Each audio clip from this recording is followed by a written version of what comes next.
and thanks for joining me today.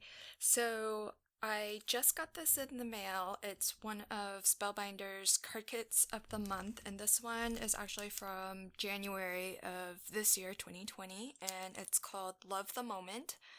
I've been buying, or I guess I should say, I've already purchased several of their card kits when they went on sale.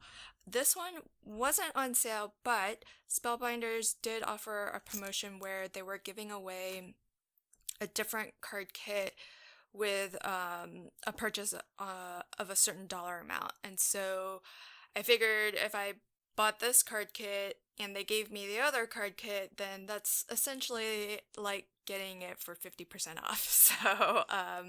That's how I talked myself into it. I had been eyeing this kit and the other kit for actually a little while, just sort of seeing if they would ever go on sale. So I just took it as a good opportunity to pick up both of them. This one in particular, I was eyeing because it felt like it would make a really good mini album, and I've been really into making mini albums lately, and this year making them as gifts for family and friends. And a lot of the sentiments seem to be around memories and building beautiful memories and things like that, including the main die set that says has dies that cut out love the moment. And so it felt like this could be a really good kit for creating a mini album. And one of the things that I've been sort of thinking about in evaluating card kits of the month is just whether they're gonna serve all of my paper crafting needs, because I don't sell my cards, and so I don't really make enough cards to really justify subscribing on a monthly basis to any card kit, especially Spellbinders, because you get so much material and you can make far more cards than the 10 card bases and 10 envelopes that come in the kit.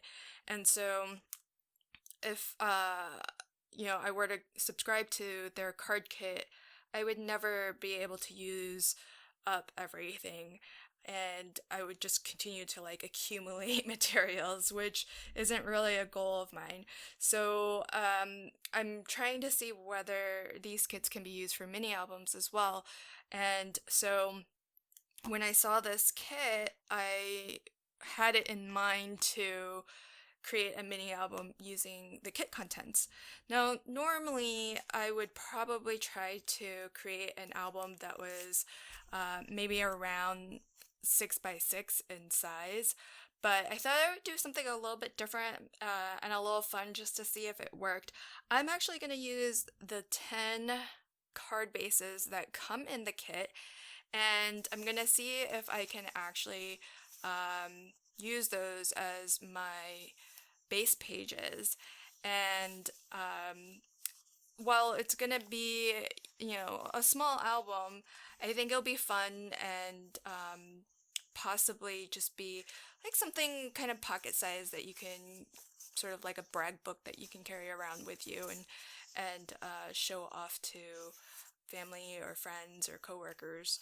I'm not going to do a full walkthrough of the kit contents because this is an older kit, so I'm sure there are a lot of unboxing YouTube videos out there, but I just wanted to also make note of the fact that the color palette for both this kit and the other one that I got with it, which was the free one that they threw in, the colors are just really beautiful, and they're more subtle and I don't want to say darker, but just like a more rich color palette than a lot of their other ones, which tended to be on the more, for at least my aesthetic, bright. And there's nothing wrong with that, and I do like bright colors sometimes, but it's nice to kind of see a more kind of a more muted, more saturated color palette. So the papers are beautiful. There are several in here that are kind of vying to be my favorite, and one in particular that I think is going to be a challenge for me. I don't know what to do with that one, but I am going to try to use it. And the paper pack does come with 40 sheets in total, 20 unique single-sided designs, and you get 2 of each. I think I'm gonna try to use up half of the paper pack. I'm gonna use all 10 card bases and as much of everything else as I need. There's plenty here, so I'm 100% positive that I'm gonna have plenty left over to create cards with as well.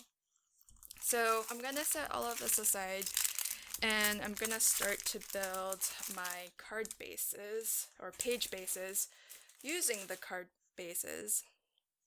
And I've already thought a little bit about this and planned it out a little bit, so I do have an idea of what I'm doing. So, not just winging it.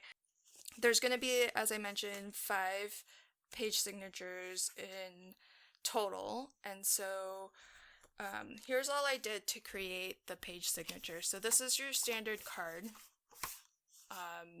and it's cut to standard US A2, so 4¼ by 5½ folded. And so all I do is I label my page. So this is going to be page 5 front, and then the spine is going to be that way. So the spine is the opening. And this is what's going to attach to the hinge that's going to keep the page in the book. So it's kind of the flip or reverse of how you would open the card. Then you flip it to the back, and I just label this 5 B for back, and then spine going that way. And then all I do is I put a little bit of score tape along the bottom from the fold to roughly an inch. Doesn't have to be exact, but leave yourself some room. An inch from the outside edge. Because this outside edge is going to be attached to our hidden hinge, and the hinge is going to be about 1/2 inch tall. So you want to leave yourself room to be able to attach that to the hinge. And so then all I do is I just burnish that well, and I'm going to just close this up. And so that's just going to be essentially our pocket page base. So done. So card base converted to pocket page base. So I have 5 of these. Now to create the gatefold, this is all you have to do. So take one of your card bases, and then what you're going to want to do is do some scoring and a couple of cuts. And how I came up with these page structures is I was essentially just trying to make use of everything as much as possible with as little waste as possible. So here's how I'm going to score this. On the 8½ so when you unfold your card base, it's going to run 8½ in one direction, and then 5½ in this direction.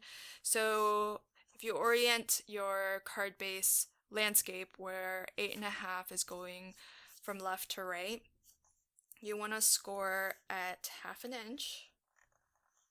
I'm going to use, this is textured cardstock, so sometimes it can be a little tough to score. So first score line is at 1/2 inch, and then you want to score at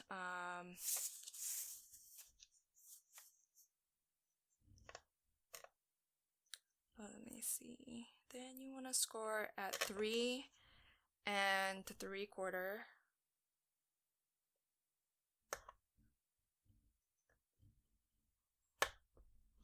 And then I just turn it around. So now I'm scoring from the other end, and I score at 2 1/8.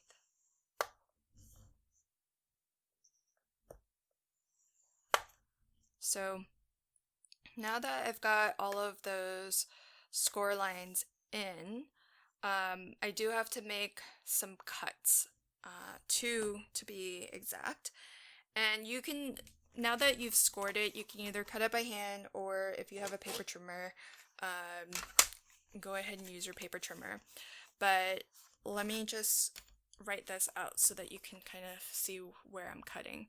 This was scored at 2 1/8 from the one edge. So you want to just cut that off. So I'm gonna line my score line up with where my trimmer cuts and just make a cut. Okay, so then you're left with this piece, and it's a little hard to tell, but this was the original fold. This is where the original fold is. And so if you fold that back, what you'll see is there's a 1/2 inch score line on both ends. And so you basically just want to cut at the first 1/2 inch score line from the fold. So I'm gonna go ahead and make that cut.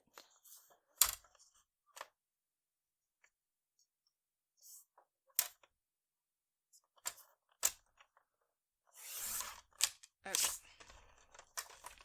So that's all of the cutting that we need to do. This was the original fold from the card base, and that's convenient because now this is got a hinge, and this is actually going to be the half of our gatefold. So when it's closed, it's actually going to look like it's exactly half of the page. Now the other half of the gatefold is wider than half of the width of this page. And whenever I do gatefolds in my mini albums, I like to have one of the flaps be wider than the other, and that's just because sometimes when you score and fold things, it's not always precise and exact. And at least in my experience, I've found that sometimes after everything was all done, I would end up with like a little gap in between my gate. And if you have something really pretty behind the gate, and then you have, after all your scoring and folding, you've got a little bit of a gap, I'm going to exaggerate the gap here, then you can kind of peek behind and see what's behind there. And I don't like that. So what I try to do is, because I kind of think part of the nice aspect of the gatefold interaction is just the surprise of revealing what's inside. And so what I've taken to doing is just making one of the flaps wider, and then you're guaranteed to never have a gap in the center. But it still looks like this is centered, that the gate is centered, because one of the flaps has a width that's exactly half of the page. So that's just a personal preference. So now that's going to be half of our gate. The other piece that came out after you made that last cut still has a score line at a 1/2 inch, and this you want to actually fold and burnish. And that's going to be the other half of your gate. This is going to be the wider half. So now we have the pieces, 2 pieces for our gatefold. The first cut that you made at the 2 1/8 inch, this is actually going to be the little half gate, but it doesn't have a hinge. So that hinge piece we're going to make later. So for now, let's just set this piece aside. And I'll set these two gate pieces aside too, and I'll go through attaching everything to the page base after we've made all of our cuts. So the next cut that I'm going to make is going to be for the Z-fold. So the Z-fold, just take another card base. This is a full card base. And from one end, you want to score at 1/2 inch. Score again at 1 inch.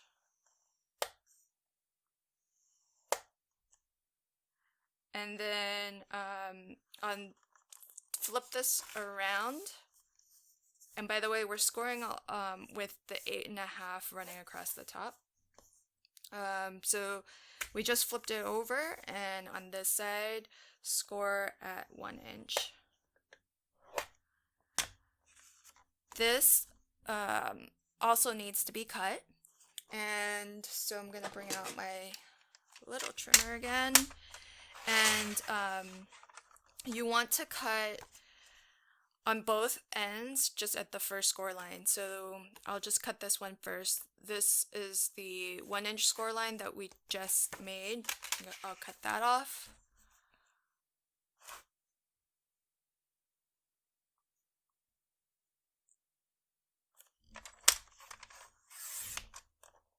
And then I'm gonna, don't throw anything away. We use practically everything. So set that aside.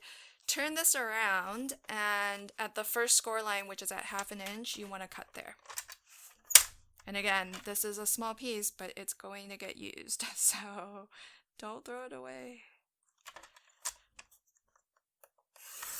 Alright, now we need to fold our Z. So you should be left with the card base that has the fold already built in, and you have one score line that's 1/2 inch from the wider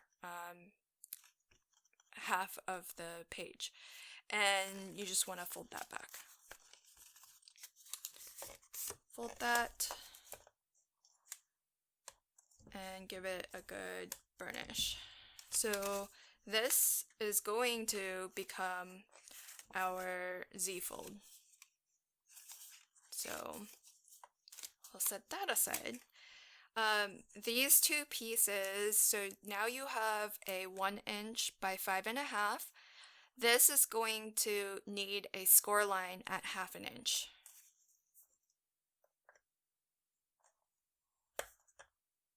Down the length of it. And then just go ahead and fold that back and burnish that fold. Now remember we had that half gate that was missing a hinge? This is the hinge for that. So I'm going to pull out that piece that's 2 1/8 by 5.5, and I'm just going to tuck that in here with its hinge so that when we go to put this on the page base, we'll have it. This piece that is 1/2 inch by 5.5, set that aside. We'll use that on the next page structure. This is the last page structure. This is going to be the top flap with the pocket at the bottom. So this has the pocket at the bottom and the flap at the top. And just for some interest, I rounded the corners. You don't have to do that if you don't want to. Okay, so then this one, is actually half of a page base. So to start, you just want to take, and I already did this so that I could create this first one just so that you could see. But to start, you would just take one of your page bases and then just cut it right down the fold where they've already folded. So then you'll have two pieces that are 5.5 by 4.25. And what you want to do to create your flap is on one side to score at 2 inches, and then you want to score at 2.5.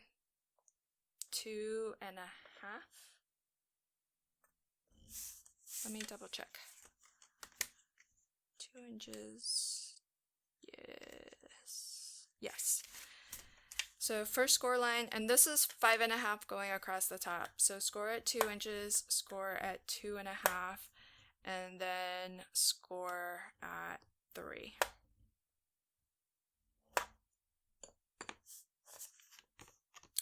Oh, actually, hold on.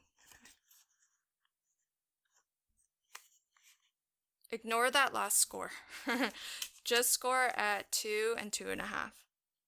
Okay, so then we need to make one cut here. And we're going to cut at that first score line that was at 2 inches.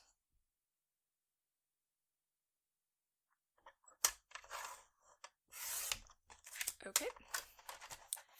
And I'm not too worried about that mistake because we're going to cover everything with pattern paper, so it'll get mostly covered. So just to hopefully clear up the confusion that I created, you're scoring at 2 and 2.5, and you cut at 2, and then that's going to leave you a piece with a 1/2 inch score, and you just want to fold that back and then burnish. So this is going to become your flap. It's got the hinge, so this hinge is going to be what attaches to the page base, and we will attach this 2-inch strip at the bottom.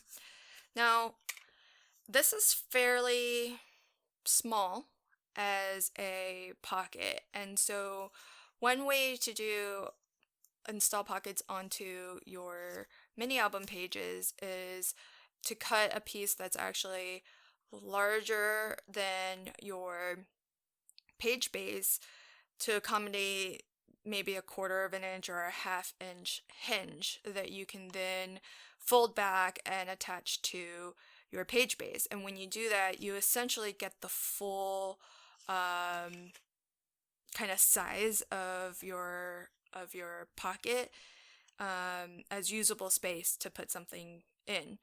The second method of installing a pocket to your page base is to make your pocket whatever size pocket you want, and then just adhere glue on 3 of the 4 edges, leaving open the edge at the wherever you want to be able to slip paper into or slip things into, whether it's the top or the side.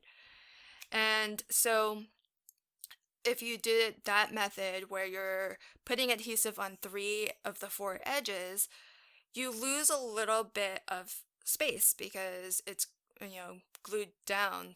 That glue is going to take some portion of your pocket. So with this being so small, this little pocket panel, especially since it's not very tall of a pocket, here's where I use that little 1/2 inch by 5 and a 1/2 strip that was left over from our Z-fold cuts.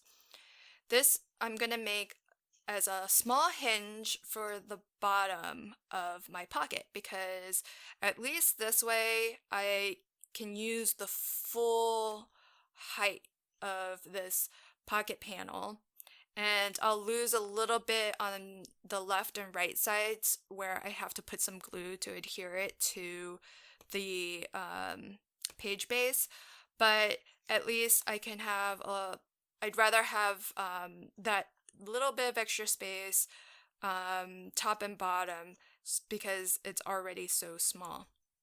So to make the hinge for my pocket, all I have to do is, you don't have to, if you have a trimmer with a ruler, that might be easier, but I'm just gonna score at 4 1/4, and I just need to, or maybe I'll just mark it with a pencil because I'm gonna trim it off. 4 1/4 is essentially the width of this pocket. So I'm essentially just trimming this down so that it's gonna be the same width as our pocket. So I'll go ahead and trim that off.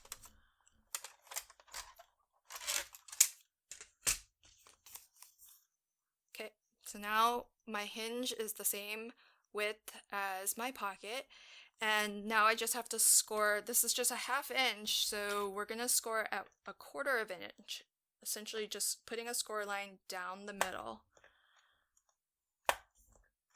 So I'm gonna have a little hinge here, and I'm not too concerned with this hinge being so narrow because it's not like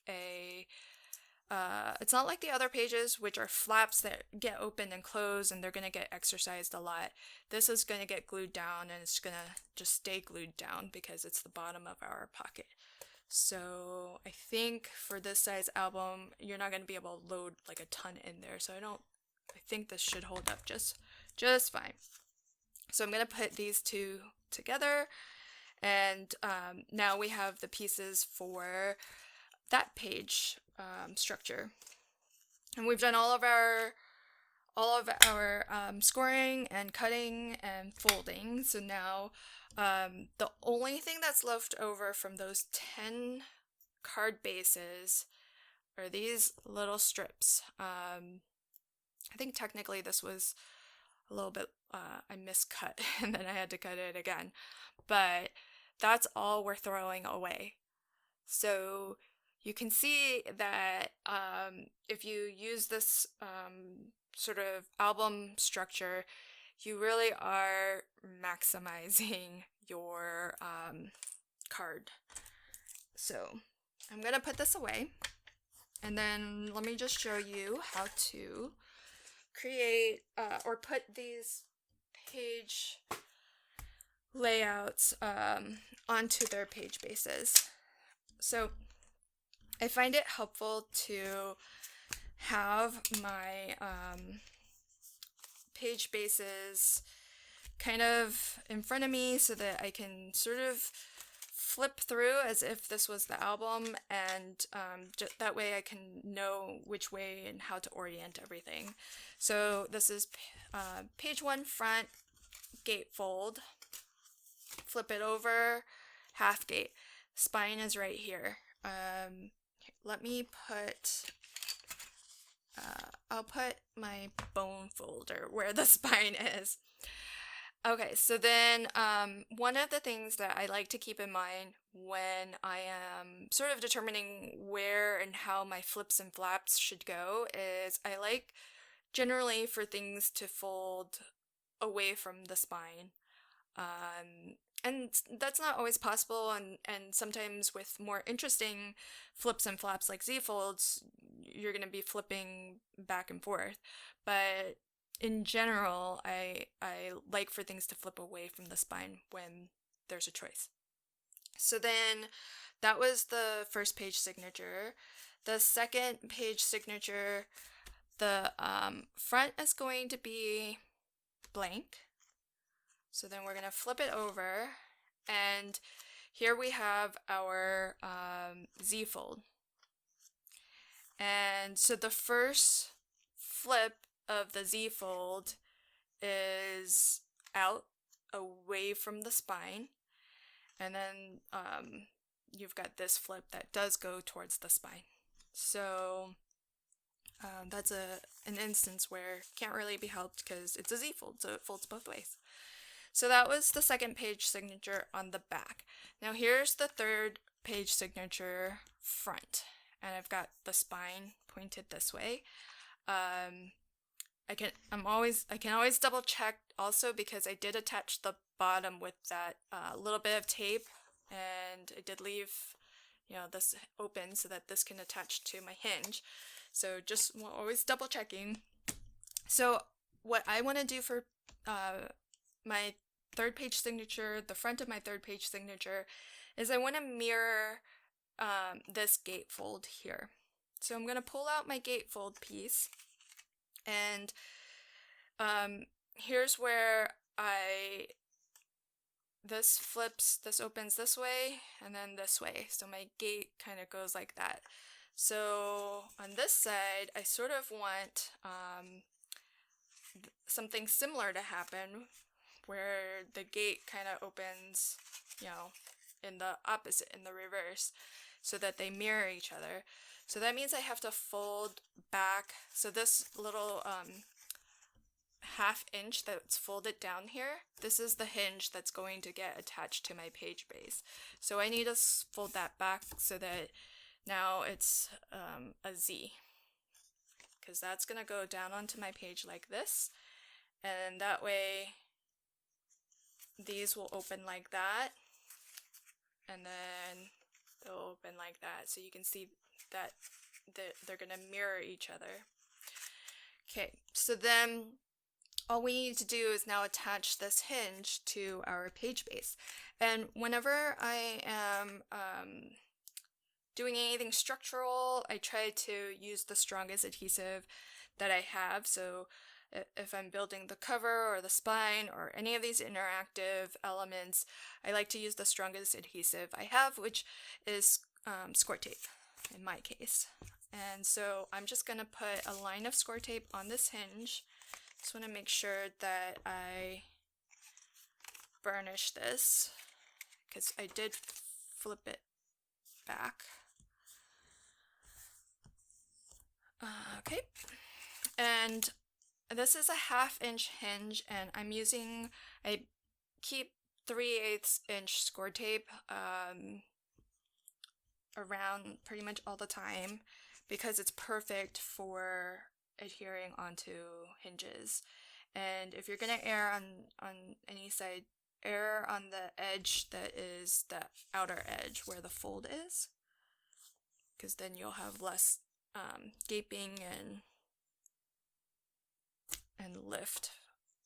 Okay, and then I'm gonna burnish this down. Okay, so just want to double check the mechanics of everything. Okay, so then to attach this to the page base, I am just going to essentially the fold of my Z fold, the folded edge, it's gonna go right up against the edge that's closest to the spine. So when I go to attach this, I'm just going to attach that folded edge flush to the spine edge of my page base, and then just wherever this hinge piece lands is where it's going to stick. So I am going to go ahead and lift off the paper liner, and I'm gonna go ahead and line up. You can kind of bend your hinge up a little if you want to avoid it sticking before you're ready. So I'm just gonna line up the bottom here. Just line up that edge, line up the sides, and then when you're ready, go ahead and tuck that down and push down. Just like that. Okay, so then now we've got our 2 Z folds that mirror each other. And before I forget, I'm gonna open this up just so that I can get in here and give this a good burnish, the hinge that we just taped down. Okay, so now we've installed our Z fold. Flipping this over, I've got my flap here on the back of page signature 3. So then I'm going to bring out the front of page signature 4, and you can kind of decide aesthetically how you want to build things. I tend to kind of mirror my designs, and so what I'm gonna do here is I'm just gonna do the same page layout. So I'm gonna put the top flap here, and I'm gonna install the pocket down here. Let me, just for consistency, also round the corner on this flap on this side. So I think that looks like it's a 1/2 inch round. So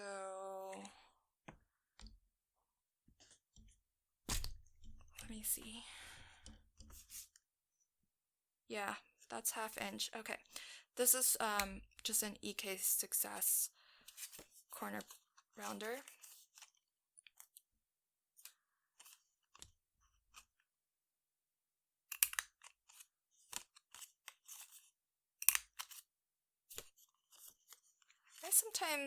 I don't have incredibly good luck always with this particular, just my 1/2 inch. I also have a 1 inch, and the 1 inch seems to work really well, but the 1/2 inch, not always.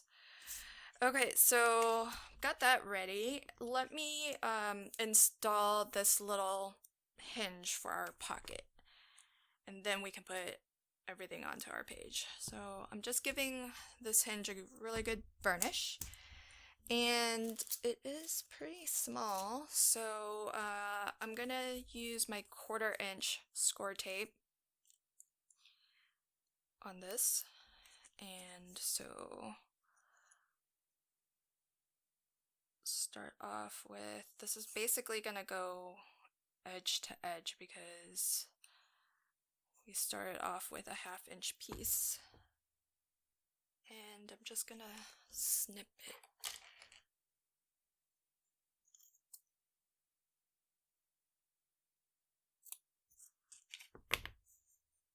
Okay, and give that a good burnish. And then I'm gonna put another line of score tape on the other side of the hinge, because 1/2 of this attaches to our page and the other 1/2 will attach to the pocket. And this is optional if you don't want to go through the trouble. I just feel like the pocket is not very deep, and so it's not going to be super functional if I have to lose some of that, the height of the pocket, to a line of glue. Losing a little bit of the left and right is not so bad, but I feel like it's worth it, and since I conveniently had this piece that was an offcut, may as well put it to use. So I'm just going to take off the liner and attach my pocket to it. Oops. Oops.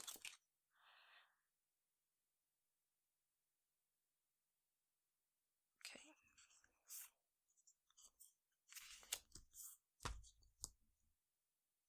And whatever adhesive you use, if you give it good burnish, that's gonna really help kind of let it reach its sort of maximum adhesion.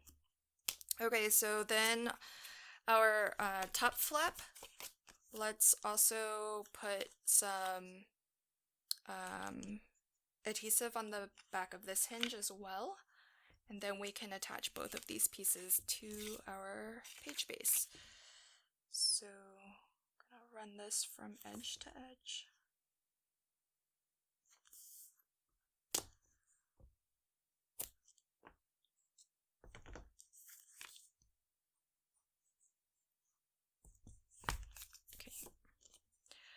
Okay, so basically both of these, I'm gonna put my pretend spine back here. So these will get attached to just right flush to the top, and the pocket will get attached flush to the bottom.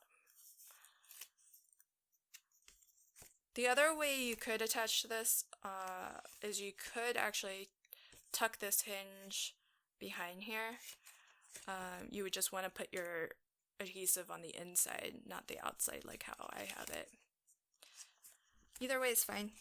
The tucking it inside the page base might be a little bit nicer in the sense that you then don't have a hinge that you have to cover up when the flap is lifted up. See how I've got that hinge and the line?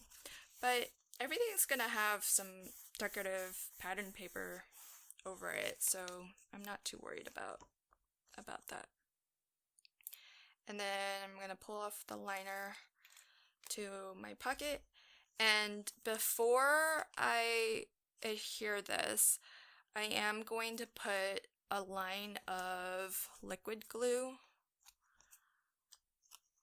on the two sides, and I'm gonna probably kind of give it maybe about 1/8 of an inch. And I'm putting liquid glue because liquid glue is nice and permanent. This will be strong. This is a PVA glue. It's Lanco pH neutral, and it'll be thinner than using like a 1/4 inch score tape, so there's that benefit to it as well. So I'm just gonna line this up with the bottom edge. I find once you get the bottom edge lined up, do that first before you put the sides down so that you can have an opportunity to burnish this. And then you can just fold this down and burnish the two sides. And even with a liquid glue, burnishing is helpful because it then spreads the glue out, gets it nice and evenly distributed, and starts to really push it into the paper fibers. Okay, so then now we have this page done. So we've got our pocket page, and flip this over to the back of page 4, which if I'm going backwards, I mean, you can kind of decide what you want it to be. I'm going to leave the back of page 4 blank, and then I'm going to bring page 5, my 5th page signature in. And we started with a gatefold with a half gate behind it, so I'm going to reverse that. I'm going to put the half gate on the front, and then we're going to end with a gatefold on the back. So our half gate is the piece that has the 2 1/8 inch wide by 5.5, plus that little hinge that was 1 inch wide, scored at 1/2 inch by 5.5 inches high. And I'm just gonna erase that. And this particular corner is a little bit wonky, so I'm gonna just put that edge as the edge that is gonna get attached to my hinge. So with this, I'm going to put score tape again on both sides of the hinge.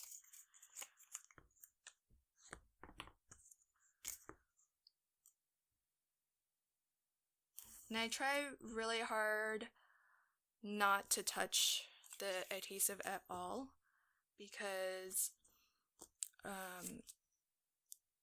as soon as you touch it to something, it starts to lose a little bit of its stickiness, which sometimes you intentionally do, like when I'm using washi tape or masking tape.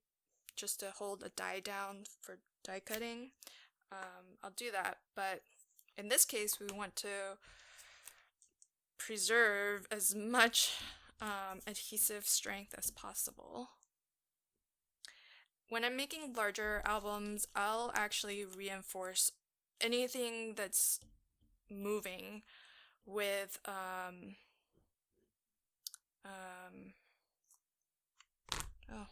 the term is escaping me right now.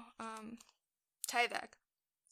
So Tyvek is just a material that you can't tear, and so it's really good for flips and flaps that might get a lot of movement and interaction, because then it just reinforces that fold, and it's no longer just paper, it's backed by something that can't be torn, because ultimately we are just using paper, and so over time it is possible for the paper fibers to break down.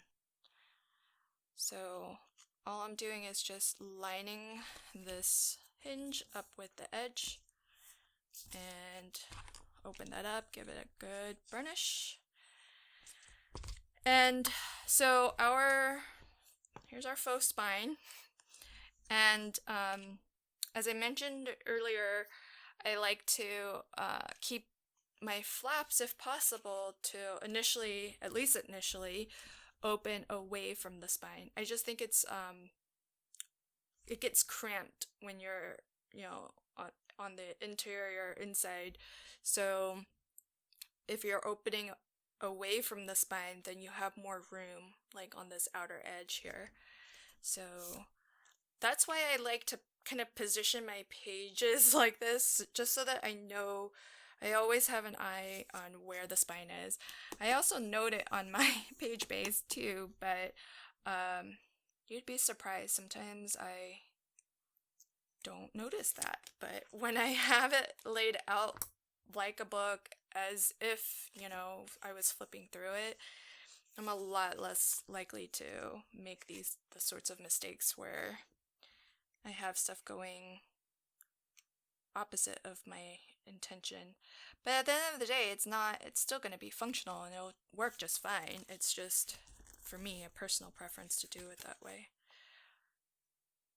I feel like it's a little bit more usable. In my eyes, it is. It would be for me anyways. I don't know if that would be true for everybody. Okay, so then that's our half gate. Now, back of our 5th page signature, this is going to be the last page layout, and it's our gatefold. So both gatefolds have hinges already attached to the page, so we just need to put some score tape on both of those hinges, and then we can attach it to the page base.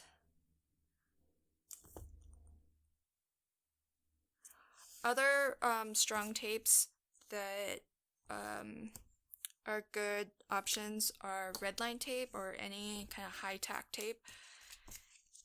Strong PVA glue would work. And a liquid glue is kind of nice sometimes, because if you need that extra little wiggle room for lining things up, liquid glue is really great for that, because with score tape, once it's down, you gotta be really careful getting it back up. It's sometimes possible, and especially if you're using like really high quality paper. Even if you tear it a little bit, it's not going to be the end of the world, because there's still enough paper fiber there that you haven't really structurally done a lot of damage. Okay, so again, decision time. So here's our spine, and if we want this to open away from the spine, you kind of need to make the decision aesthetically if you want your gate to look exactly half, or do you want a more asymmetrical gate. And both are pleasing to my eye anyways. Sometimes I put the wider flap in front and I have a more asymmetrical look, and then sometimes I put the more narrow flap that is designed to be at the center line. Sometimes I put that on top, and it looks more, like a halfway gate. So what did I do? So I think I went asymmetric. So let me just double check that. Okay, so this is page 1, the front. Yeah, so my first, knowing myself, I would have put the first, flip out or fold out to go away from the spine, and then the second one has to go somewhere, so it's got to go into the spine. So I think I went asymmetrical on that one, so I'm going to just do the same on this one as well. So we're working on the back of the 5th page signature. So that being the case, I want the wider flap on the left edge because that's going to fold out away from my spine, and the more narrow edge is going to be attached on the edge where closest to my spine. All of this is subjective, so whatever is more pleasing to you, definitely go with that. So I'm just gonna try to do my best to line up everything top and bottom and flush to the outer edge. The nice thing about using these pre-made page bases is that everything's already like cut very precisely for you. So and we didn't have to do that many cuts ourselves, so everything should line up really nicely, and it just makes creating these page bases super fast. Okay, so now I have my more narrow flap, and this is going to be flush to the edge of where my spine will be, and just want it flush top and bottom as well.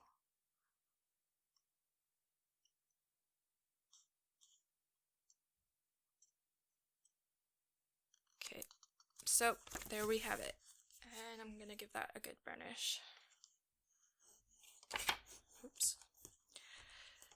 So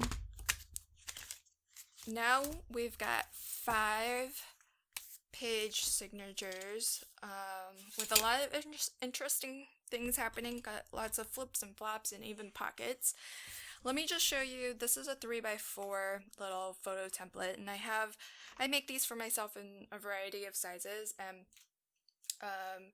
this just gives you an idea for what you can fit into an album of this size, which may seem like super small and totally not worth doing, but it's not, because you can actually fit quite a bit in here. A 3x4 is, you could take like a standard 4x6 photo and then cut it in half, just kind of crop out, whatever you don't want to focus on. But you can see it fits, on a standard sort of A2 card size just fine. And then once we have our pattern paper down, you'll still see a decorative edge of the pattern paper. On the wider half of the gate, you could even fit it here. There's not much of a border left and right, but it does fit. And let me just bring out some other example sizes. So if you get wallet photos, for those of you who might have kids in school and you order, the wallet photos, 2x3s or 2.5 by 3.5. Not sure exactly which one is the standard. I know one used to be, and then one is the current, but whichever size, they both fit really well. And then I'd mentioned about Instax. So this is the Instax Mini and this is the size of the photo as it comes out, and then the inner black line is the actual photo area. But if you take the whole thing, that fits really well on this gate. And then if you have the Instax wide, that will fit on a full page really well. Too wide for the gatefold. You can see it's flush against this edge, and then it overhangs, so can't quite fit it on there. The Z fold, it's going to be a little too wide for the Z fold, but your wallet photos are going to fit just fine on the Z fold, and even the 3x4 is going to fit just fine on the Z fold as well. So there's going to be lots of places and opportunities to put photos on here. And I have the Canon Selfie dye sublimation photo printer, and with that and Collage Android app, I can print out 3x4s and up to 4x6, and so that'll be convenient. And I can even kind of print out collages and things like that of just photo spreads. So lots that can be done there.